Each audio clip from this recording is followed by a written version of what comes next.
All throughout history, gods and deities have been worshipped and written about by nearly every major culture on the planet with striking similarities.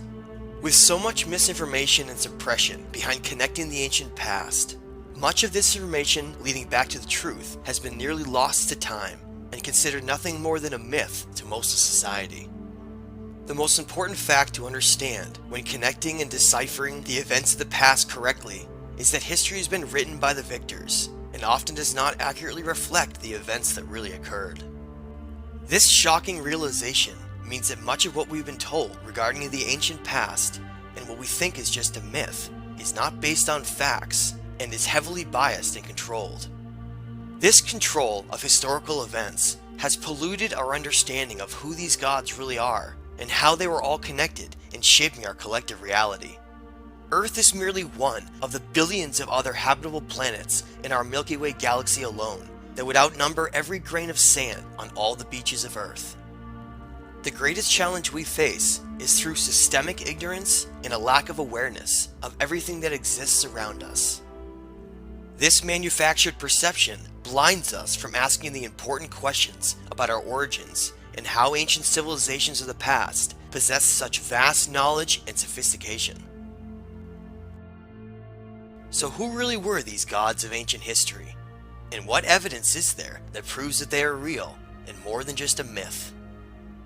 To find out the truth, we have to go back to the beginning, to the unaltered and unpolluted view of our ancient history. Following this breadcrumb trail leads us back to ancient Iraq, to one of the first developed human civilizations on Earth, known as the Sumerians.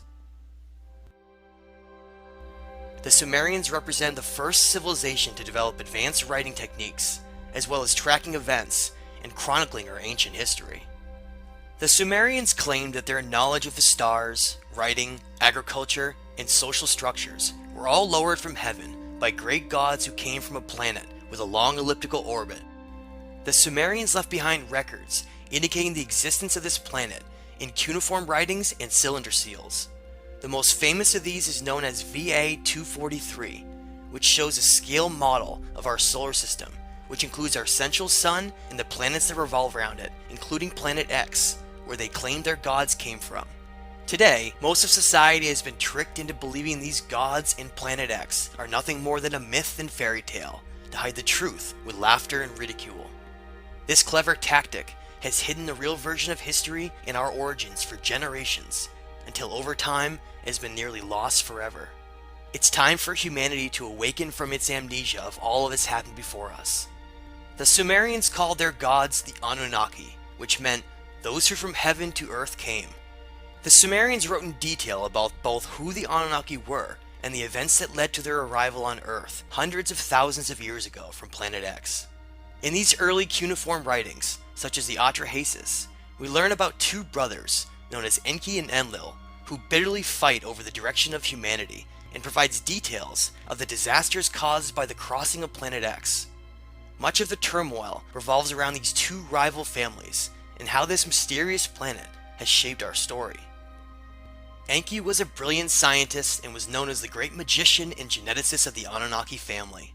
His symbol was represented as a dragon and serpent, and was shown through the modern medical caduceus symbol.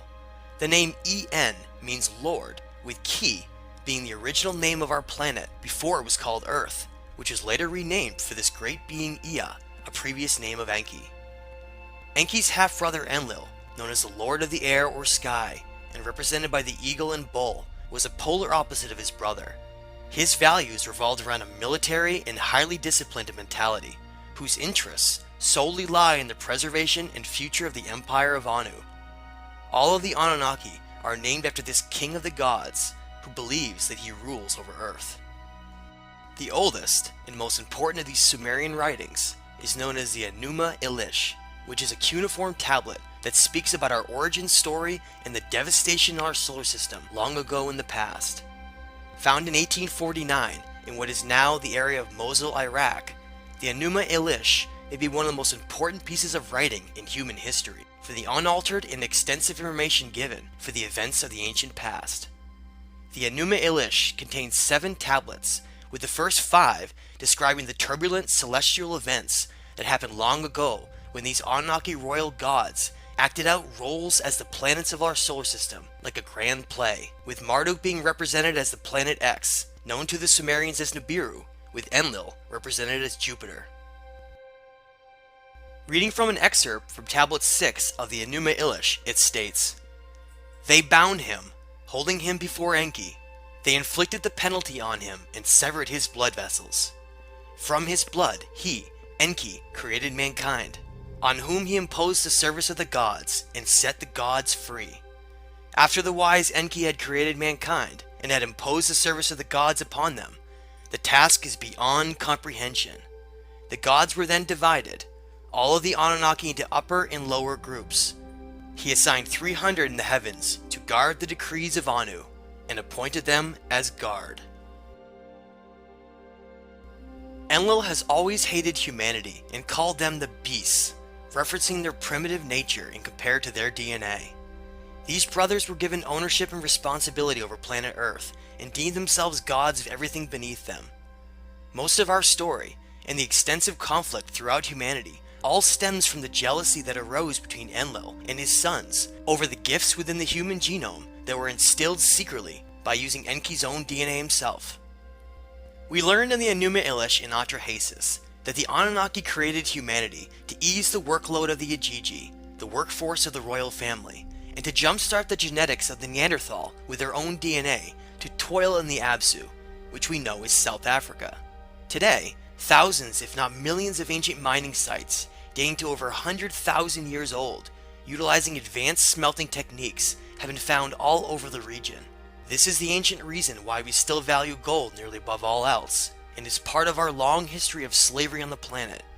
We are now just waking up to the truth of all of this. The original purpose behind the creation of Homo sapiens, through the eyes of Enlil, was to become a simple slave race, with only enough intelligence to comprehend basic orders. Even the idea of giving humans more intelligence through splicing their own Anunnaki DNA greatly angered Enlil, and he fiercely opposed it. Unbeknownst to Enlil, his half-brother Enki ended up secretly designing a model of Homo sapien that was far too intelligent and possessed large amounts of Anunnaki DNA that could even rival their greatness as a species. Enki felt great responsibility and compassion for his creation, and endowed Homo sapiens with an advanced brain and higher consciousness, with chakra centers of energy that could be manipulated from a distance in the future in case humanity became enslaved by ideas. When Enlil found out that Enki had given Homo sapiens the gifts of their intelligence and the right to free will through conscious expansion, he was furious and promised to enslave humanity forever and never allow them to know the truth of who they really are. Much of the current reality stems from the promise that has always been kept and is the purpose behind the inversion of so many meanings that lead back to the truth, such as the demonization of the snake, Enki's symbol. This realization of reality can be uncomfortable to accept, but necessary for growth and perspective.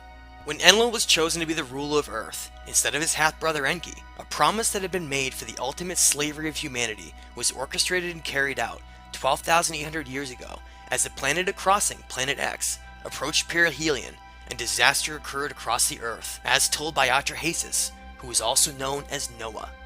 This represented the great reset button of humanity, and just the calamity needed by Enlil to permanently enslave humanity by tricking them through the conditioning of certain ideas and laws, so that society would unknowingly give all of their energy away to these gods.